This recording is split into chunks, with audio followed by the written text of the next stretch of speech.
कबूतर साहब सच सच बताना, जब आप मियां नवाज शरीफ के सर पे बैठे थे तब आपको क्या महसूस हो रहा था?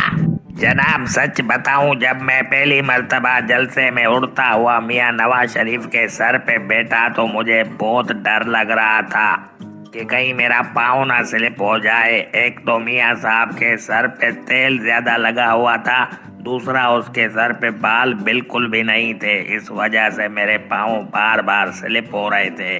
कबूतर भाई, जिस दिन से आप मियां नवाज के सर पर बैठे थे उस दिन से आपकी पजीराई बढ़ गई है। मैंने कल अखबार में पढ़ा था कि चिड़ियाघर से एक हाथी ने खत लिखा है कि मुझे भी नवाज शरीफ के सर पर बैठना है ताकि मैं भी आपकी तरह मशहूर हो जाऊं पूरी दुनिया में। अरे भाई, मियां नवाज शरीफ के सर पर बैठने में तो जादू है। यकीन करें, पहले मैं सारा दिन मोहल्ले की गलियों में आवारा फिरता था, कोई वैल्यू नहीं थी। जिस दिन से मियां साहब के सर पे बैठा हूँ उस दिन से मेरी तो कीमत ही बढ़ गई है। लोग बड़ी दूर दूर से मुझे देखने आ रहे हैं। नून लीग वाले तो मुझे अब बाकायदा पार्टी में एक बड़ा ओहदा दे रहे हैं। मैं कबूतरों का वजीर खारजा बनूंगा।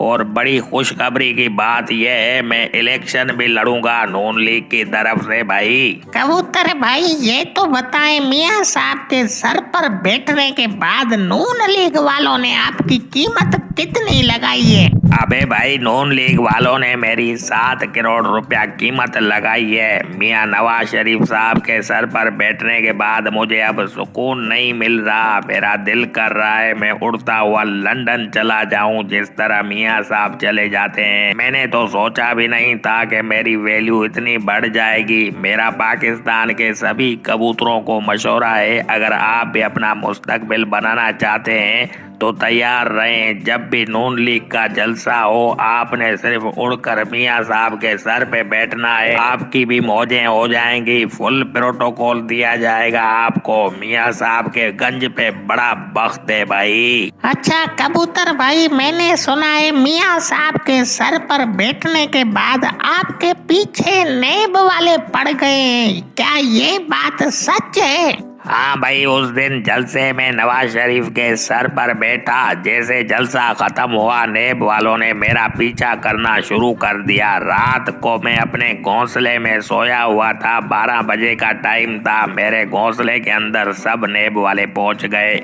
मुझे कहने लगे, जल्दी बताओ मियां नवाज शरीफ ने अपनी लंदन वाली फ्लैट के कागजात कहाँ छुपा रखे हैं। मैंने कहा, भाई मैं तो कबूतर हूँ, इंसान थोड़ा ही हूँ। उस दिन जलसा था, दूर से देखा मुझे ऐसा लग रहा था कोई खाली प्लाट है। मैं उड़ता हुआ आके बैठ गया, फिर पता चला ये तो मियां साहब की टिंड है। इसमें मेरी कोई गलती तो नहीं है जो आप मेरे पीछे पड़ गए हो। फिर जाके नेब वालों ने मेरी जान छोड़ी भाई। जी नाजरीन, आपने सुनी बातें इस प्यारे से कबूतर की। इस बेचारे के ऊपर पहले ये भी इल्जाम लगाया गया था कि तुम्हें पीटीआई वालों ने भेजा है। बहरहाल इस कबूतर भाई का आज भी यही कहना है कि जो भी चाहता है कि मेरा मुस्तकबिल सेट हो जाए वो एक बार नवाज शरीफ के सर पर जरूर बैठ ले।